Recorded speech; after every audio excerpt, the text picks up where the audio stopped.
Bonjour, je vous emmène aujourd'hui en balade du côté de la rue des Peupliers, ou plutôt dans le quartier des Maisons Blanches, un village à l'ombre des imposantes tours du quartier chinois et qui porte très mal son nom, car ici les maisons sont de toutes les couleurs, bleu, jaune, rouge, on se croirait en Angleterre ou en Hollande. Ici, c'est l'endroit idéal pour flâner, on se sent à l'abri du monde urbain et ça fait un bien fou. Les habitants sont très fiers de leur quartier, ils en prennent soin comme la prunelle de leurs yeux. Un lieu, vous me direz, pas très animé, mais si on cherche bien, on tombe sur des Parisiens hauts en couleur comme leur maison. Allez, suivez-moi, on est parti pour un nouveau numéro de Paname.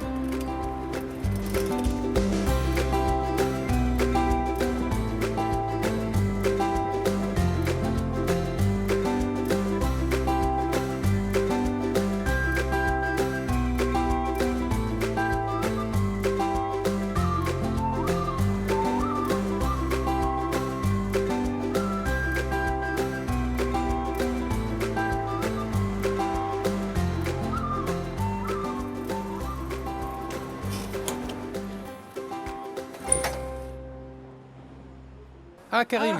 Salut, Bonjour. ça va bien? Déjà sur le pied de guerre? J'allais vaquer, faire quelques photos dans le quartier, il y a une belle petite lumière. Tu vas me montrer tout ça alors. Je peux t'accompagner? Avec plaisir. On part par où? On va passer d'abord par là. D'accord. Montre-moi ton quartier. Donc toi, Karim, tu as une galerie d'art, de photos. Voilà, depuis 3 ans, en mettant mon métier de photographe et journaliste, je tiens une galerie, un espace d'exposition ouvert à tout le monde, photos, peintures et même vitraux. J'ai exposé une vitrailliste. Et puis, l'avantage, c'est que c'est ouvert sur le quartier. Donc les gens du quartier te visitent. Voilà, les gens du quartier viennent, découvrent certains artistes, et ce qui permet les gens se rencontrent entre eux, les gens se parlent entre eux, et en même temps, ça te permet d'écouter et d'entendre le quartier vivre, et le quartier respirer par ces gens qui habitent ces maisons, par ces immeubles. J'ai des amis dans les deux univers. Mais on vient surtout dans ce quartier pour ça, pour les petites maisons. Pour les petites maisons. Il y a des groupes de gens d'ailleurs qui passent souvent avec des guides qui leur racontent l'histoire du quartier. Et alors, souvent des gens qui s'arrêtent devant ma galerie. Moi je suis devant ma porte et j'écoute. Mais c'est un quartier qui a vraiment une histoire et qui attire beaucoup de gens à vélo. Des groupes de touristes à vélo. Et comme moi. Voilà, ils s'appellent comme toi, voilà, qui s'arrêtent et souvent s'arrêtent des fois à la galerie. Je pense que c'est un quartier qui, malgré son aspect très calme et très tranquille, est assez vivant en fait. Là, on arrive dans quel endroit là? Alors là, on arrive à la rue des Potters des Peupliers. Tu vas voir, tu as une superbe façade d'entrée de la résidence sociale, et qui est toujours souvent magnifique. Et puis, tu as le soleil, comme tu l'as vu il y a quelques minutes. Qui nous fait un peu de l'œil. Ah voilà, ça c'est magnifique dans ce quartier-là, c'est que tu as des fois des surprises par les lumières, de par justement l'alternance entre des petites maisons et des grandes architectures, enfin plus hautes, et tu as des fois, hop, un éclat de soleil qui sort. Et c'est juste, pour le photographe, c'est juste intéressant. C'est ce qu'on appelle les HBM, les habitats au marché. Ça c'est aujourd'hui, c'est Habitat qui s'appelle c'est l'Habitat de Paris. Ce que j'adore là, ça fait comme une sorte de décor de cinéma, tu vois. Et ça j'adore. On va passer par là. On y va. Notre promenade, c'est du quartier. C'est la rue chic du quartier. Ouais, c'est l'artère vraiment la plus visitée, la plus regardée et la plus écoutée malgré son silence, je dirais, parce que justement elle est appréciée pour ça. Ici, il y a beaucoup de shooting photos, de visites en fait pour montrer un type d'architecture très original dans Paris. Tu vois, ces façades avec ces éclairs. Hop. Et tu vois, avec un grand angle, tu arrives à voir vraiment le contraste du ciel et puis ces petites... Oui, c'est quoi ces petits chapeaux pointus là? Je vais te faire une confidence. Je ne suis jamais rentré dans aucune de ces maisons. Ce qui est génial parce que ça me permet d'imaginer tout. Parce que finalement, quand tu rentres, tu es dans la réalité. Ouais. Là, moi, je préfère m'imaginer chaque univers, chaque maison, avec son histoire, avec peut-être sa particularité. Tu vois, il y en a qui sont plus anciennes, il y en a qui sont plus, disons, plus retapées. Et le soir, quand il fait froid et que tu rentres et que tu passes là, qu'il y a un peu de brouillard, wow. C'est génial. C'est magique. Tu te retrouves. Si tu as un peu de pouvoir d'imagination, tu te fais ton film. Voilà, tu te fais ton film. Et la route est suffisamment longue pour faire un bon plan séquence assez sympa. Je vais te quitter, Karim, je vais poursuivre ma balade. Tu Eh ben, avec m'invites à aller plaisir. où? Oui, alors il y a le square des Peupliers. Va faire un tour, tu vas pas t'ennuyer. On va se faire un petit Allez, un selfie petit selfie. Allez, pour terminer. allez, on va se prendre le petit appareil. Allez. Merci Voilà. Karim. À bientôt. Plaisir. À très bientôt.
Je vais me permettre de déranger Mélanie, qui est luthière rue du Moulin des Prés, qui est en train de fabriquer un violon alto. Qu'est-ce que vous faites, Mélanie, là? Eh bien, je suis en train de concevoir les voûtes de l'alto de manière à pouvoir commencer à faire les épaisseurs. On est à quelle étape de la fabrication, là? On est à peu près au milieu. Voilà. On a d'abord conçu le dessin de l'instrument, puis fabriqué un moule qui est comme ceci. Ah oui, là, on a le contour. Autour du moule, voilà, on va plaquer de fines languettes d'érable, de bois, qui va constituer le contour de l'instrument. Voilà. Et après, on fait le dessus. Ensuite, on va pouvoir déterminer les contours extérieurs et fabriquer les deux parties supérieures et inférieures de l'instrument. Et là, c'est la partie inférieure. Voilà, pour donc là, je fermer suis la en boîte. train de faire la partie inférieure. Ça, c'est de l'érable. Ça, c'est de l'érable. La partie supérieure, c'est de l'épicéa. Voilà, on a deux sortes de bois différents. Ce sont toujours les mêmes bois pour faire un violon. Toujours les mêmes bois, et on ajoute l'ébène, bien évidemment, pour la partie de la touche, qui est la partie noire qu'on peut observer sur le violon. C'est important, la qualité du bois? C'est primordial, en plus du travail du luthier, d'avoir un matériau de qualité dès le départ. Vous mettez combien de temps pour faire un violon? Alors on met, pour un violon, on met un mois et demi. Et c'est toujours une surprise à la fin, une fois qu'il est fabriqué, complètement fini? C'est toujours une découverte, c'est pas une surprise, parce qu'on sait vers quoi on va, Oui. mais on a toujours l'impression de se rencontrer. C'est-à-dire? De voir, dire ah, c'est mon son maintenant, j'en suis là de mon travail d'artisan, de ma progression. Donc on découvre le progrès, l'avancée qu'on fait dans son travail artistique. Et comment vous avez appris ce métier? J'ai appris à l'école. J'ai fait une formation professionnelle en Angleterre il y a 20 ans. Et qui a duré 4 ans, et à la suite de quoi j'ai été travailler dans quelques ateliers français de fabrication, spécialisés dans la fabrication. Et suite à ça, je me suis installée à Paris, dans le 13e. Et pourquoi le 13e? Parisienne d'origine, et j'ai beaucoup aimé ce quartier pour son côté provincial, on va dire. C'est vrai, on est en province ici? Oui, un peu, oui. Comme dans un village? On est comme dans un village, des commerçants super sympas et des relations assez détendues avec les voisins et tous les gens du quartier.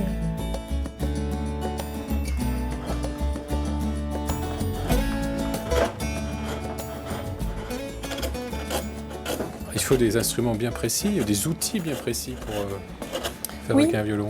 Oui, ça c'est quoi? Alors ça c'est une gouge. Ça permet de faire des creux ronds. Des creux ronds, d'accord. Ça c'est quoi? C'est joli? Ça c'est une noisette. C'est un petit rabot. C'est la plus grosse des noisettes parce que j'en ai d'autres qui sont beaucoup plus petits. Ah, il y a des petites noisettes. Voilà, des petites noisettes. Et la plus petite étant celle-ci. Ça permet d'aller dans les creux parce que la voûte, il y a des courbes larges et des courbes assez aiguës. Et ça permet d'aller dans les courbes. Et ça, c'est une énorme noisette, ça. Voilà. Alors, ça, c'est une varlope. Une varlope. Voilà. J'adore, c'est des noms très poétiques. Ça permet de faire les joints, des tables et des fonds. Vous vous souvenez de votre premier violon? Oui. Il ressemblait à quoi? Il ressemblait à ça. Ah, montrez-moi. Mais il est très beau. Et il manque une corde. Ah. Et alors? Il est très beau, ce violon. Il est assez rouge. Il est rouge? Il est trop rouge? Un peu trop, oui. Pourquoi? Vous avez Il est raté un peu la couleur? ouais. Et il sonne bien? Il sonne... il résonne bien. Il résonne bien. Vous jouez encore avec? Non, Non, je joue pas de violon. Vous jouez pas de violon, Non. que du violoncelle? Ouais. Parce que vous fabriquez aussi des violoncelles? Oui, je fabrique aussi des violoncelles. C'est la même chose, mais en plus... Exactement, beaucoup plus gros. En beaucoup plus gros. Ouais. Et vous préférez fabriquer quoi? Mon cœur balance. J'aime bien les violoncelles, parce que c'est mon instrument de prédilection. Donc, Et vous jouez du violoncelle? Et je joue du violoncelle, oui.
Bonjour Stéphane. Bonjour Yvan. Bah alors, ils sont où les vélos et les voitures des facteurs? Ah ici, ça fait longtemps qu'il n'y a plus de voitures, ni de vélos, ni de facteurs. C'était un ancien garage de la Poste ici, où les voitures étaient réparées. Mais ça fait au moins 15 ans qu'il n'y a plus de véhicules de parc automobile à la Poste. Donc ça fait 10 ans que le club musical occupe les lieux. C'est une association de loi 1901. Moi et mon collègue Thierry, nous sommes postiers. Et où Thierry? Il est là Thierry, regarde. Avec sa belle moustache. Ça, c'est des moustaches. Une belle bacante. Voilà, donc Thierry, mon collègue, et nous sommes tous les deux postiers. Et ensemble, vous gérez le lieu. voilà, on gère le lieu. Qu'est-ce qui s'y passe ici alors? Il s'y passe des cours de musique. Et on fait quel instrument ici? Que du piano? Non, on peut étudier le violon, la flûte, l'accordéon, la trompette. On peut jouer dans des orchestres, on peut faire de la chorale. Regarde.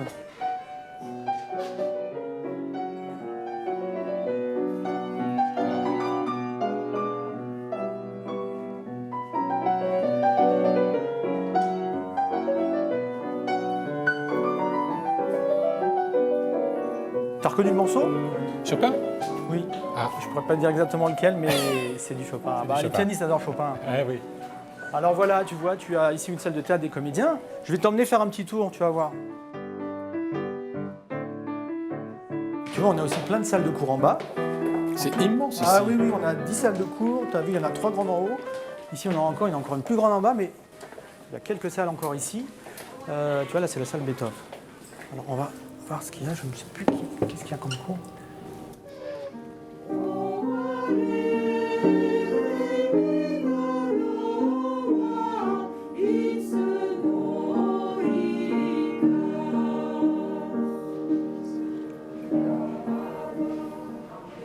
C'est du chant japonais, je sais pas si tu as reconnu. C'est qui? C'est du japonais. Ah, c'est du japonais, on Ah chante oui, en japonais. Oui, bah Kiko est japonaise, donc de temps en temps, voilà un peu de chant japonais. Ah, Ah, tu c'est la reconnais flûte. l'instrument? Ouais. Traversière. Cours de flûte. Un peu plus. Voilà, parfait comme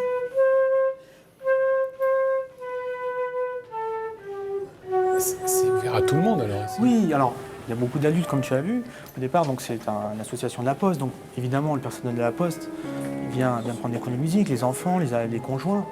On a aussi des gens du quartier qui viennent, des enfants qui sont à l'école juste à côté. Ils passent, ils nous voient, ils disent tiens, moi j'ai ma copine qui prend des cours chez vous. Donc ils viennent et puis on leur dit bah oui, vous êtes les bienvenus, même s'il n'est pas possible, vous êtes les bienvenus chez nous. Et toi, Stéphane, tu joues d'un instrument? Ah oui, moi je joue du corps d'harmonie. Tu sais ce que c'est? Ben, je crois que c'est un instrument à cuivre, non? Ouais, tout enroulé. Tout enroulé? Ah, Ah ben, il est là. Je vais te faire savoir, bah voilà, tu vois. La bête est là. La bête est là. C'est difficile à jouer, ça. Plutôt, oui, plutôt. C'est un instrument de la famille des cuivres. Celui-là, il est en malchante, mais voilà, tu vois, c'est tout enroulé. Tu as une petite embouchure. Tu veux essayer? Oui, je vais essayer. Regarde, tu vois, tu fais le buzz dedans. Qui est des vibrations. C'est des vibrations qui donnent le son. Ça va essayer, tu vas voir. Tu pourrais faire un grand corniste.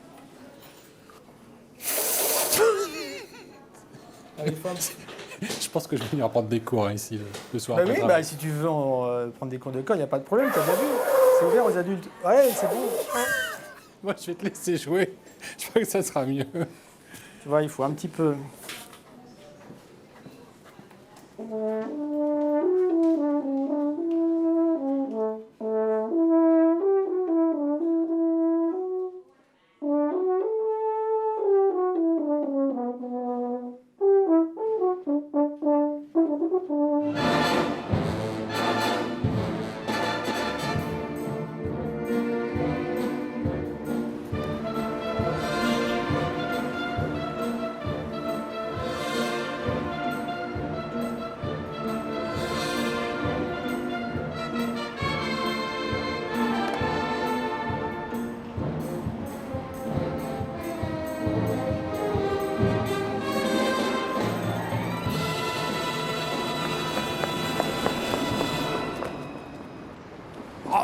Ah bah oui, ça, bah oui, vous pouvez courir. Ah bah oui, vous êtes encore en retard.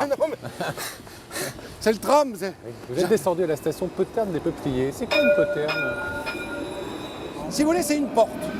C'est un nom donné à une porte. Une porte un peu dérobée, une porte à l'arrière, vous voyez, qu'on a creusé dans un mur déjà existant, en fait.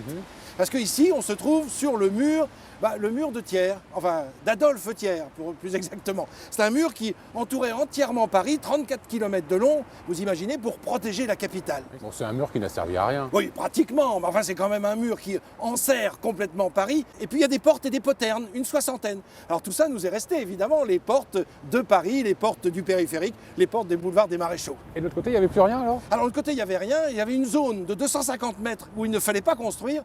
Il y a des baraquements qui s'y sont installés au fil du temps. Et puis là, il y avait des apaches, des chiffonniers, des zonards. Ah, ça vient de là. Ils habitaient la zone, forcément, la zone de non-édificandi, non habitable et non constructible. Alors il y a une autre particularité ici, c'est qu'il coule une rivière en dessous. En dessous, enterrée complètement, la Bièvre, elle est connue. Alors elle prend sa source aujourd'hui dans les Yvelines, Guyancourt, 32 km de long. Il y a deux bras qui entrent dans Paris, un bras qu'on appelle un bras mort, donc qui ne mène à rien, et puis un bras vif, et qui va se jeter dans la Seine, là-bas, tout au bout. Vous voulez qu'on aille voir? Bah oui. Allez, venez. Ah, on va suivre le cours de la Bièvre. Prenez votre tricycle là. Hop. Oh là là, est-ce que vous êtes malade? Non, vous n'avez pas traversé là. Allez, hop. Vous êtes fous. Ah, c'est mon vélo. Ah, mon vélo.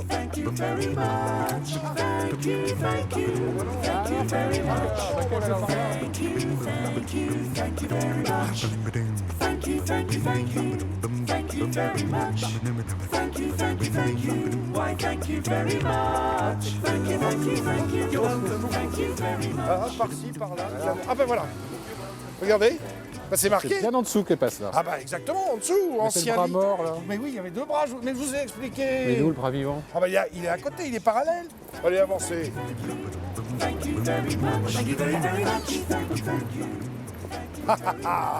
Alors, Elle est jolie cette petite place. et comment? Vous avez vu ça? Alors c'est la place de l'abbé Georges Enoch. Qui était donc Ah cet bah, abbé? alors c'était un abbé, donc un aumônier, et il était un fier résistant pendant la Seconde Guerre mondiale, il a sauvé beaucoup de gens, donc on a voulu lui rendre hommage dans les années 60. Cette place s'appelait auparavant la place des Peupliers. Bah, Ah oui, un comme peu la Poterne. Bah, voilà. Et parce qu'il y avait des peupliers qui étaient plantés tout le long du cours de la Bièvre, qui passe toujours en dessous, il ne faut pas l'oublier. Alors là, on est dans un quartier très ouvrier à l'origine. Vous voyez ces petites maisons là? Oui, qui sont étaient mignonnes. Elles sont très mignonnes, alors c'était des petites maisons ouvrières au cours du XXe siècle, et puis c'est devenu un endroit très résidentiel aujourd'hui. Mais on retrouve aussi, derrière moi, vous avez la mutuelle des cheminots. Oui, Alors, une belle locomotive sur la façade. Et pour cause, quand on parle de cheminots, il s'agit bien de travailleurs du chemin de fer, d'où ce nom de cheminot. Et puis alors juste derrière vous, il y a un hôpital, encore actif aujourd'hui, qui était un des premiers hôpitaux de la Croix-Rouge en France. Vous savez que la Croix-Rouge est née à la fin du 19e siècle et Napoléon III a accepté qu'on crée des hôpitaux de formation, c'est notamment le cas pour les infirmières ici. Mais à l'époque, on n'appelait pas ça la Croix-Rouge, on appelait ça SSBM, Société de secours aux blessés militaires. Et c'est pour ça qu'ici, il y a plein de noms de rues, de docteurs. Bah évidemment, des médecins qui sont partout présents parce qu'il y a cet hôpital. Puis n'oublions pas qu'on est dans le 13e arrondissement et pas très loin d'ici, il y a l'hôpital de la Salpêtrière. Bon, je m'ennuie pas avec vous, Frédéric, mais il faut que je poursuive ma balade. Ah, bah, moi j'ai quelques courses à faire. Bon, dépensez pas tout l'argent. Non, je passe par là. Bah, allez-y. À Allez. bientôt. À bientôt. Oh là là.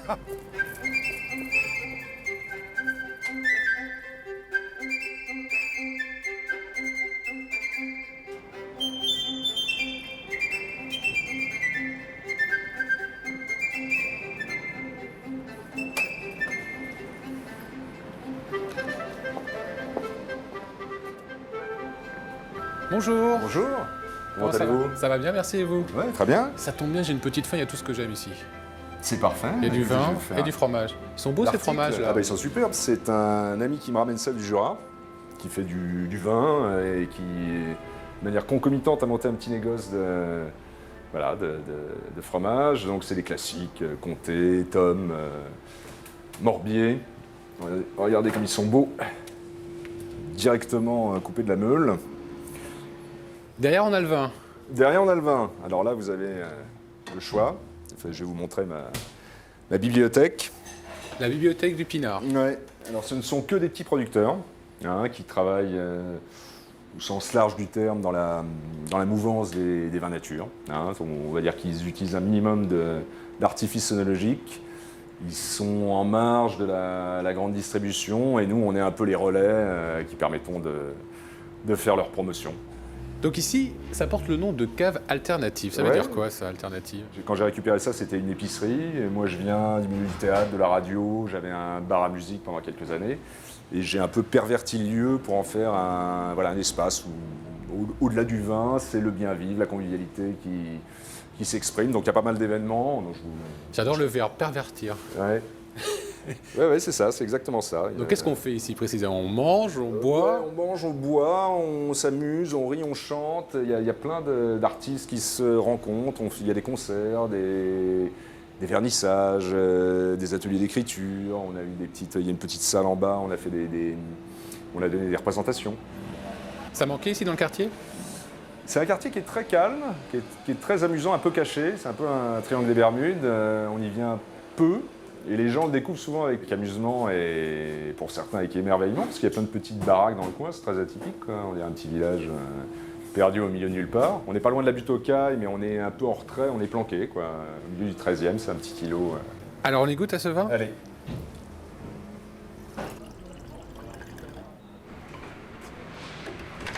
C'est qui a fait ces merveilles là? Je cuisine un peu pour m'amuser. Après tous les voyages et tout, j'avais envie de faire une autre chose. Et alors, comme c'est l'hiver et j'ai trouvé que c'était très triste, je préparais une table un peu colorée qui fait un peu voyager.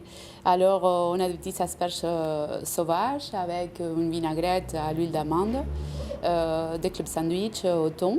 Après, ananas mariné à la noix de coco avec du fromage. Petite salade d'hiver, plein de choux, des oranges sanguines et cranberry. Elles sont cuites les asperges? Non, elles ne sont pas cuites. Toujours, les légumes doivent garder le maximum de vitamines. Tant qu'on peut le manger cru, il faut y aller. Faut en profiter. C'est très croquant, ouais. Mais on peut goûter? Oui. Ouais. Allez, on y va. Alors, Donc on trempe comme ça? Je profite On les trempe, des voilà. talents de Clarina et on organise régulièrement des dîners à thème ici, autour de la gastronomie de différents pays. C'est bon? S'il vous plaît. Oui. Des dîners en musique, parce que vous jouez de la musique. Je fais un petit peu de musique aussi, pour Mais mes, vous jouez pour un mes amis morceau qui sont présents. Pendant qu'on boit un verre et qu'on mange. Ouais.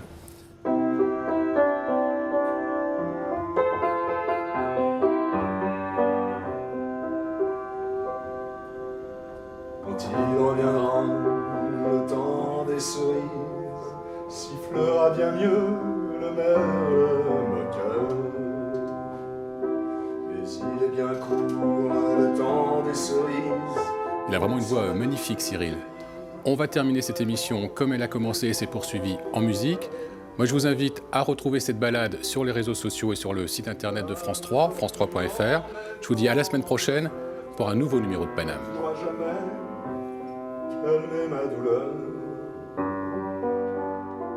J'aimerais toujours le temps des sourires et le souvenir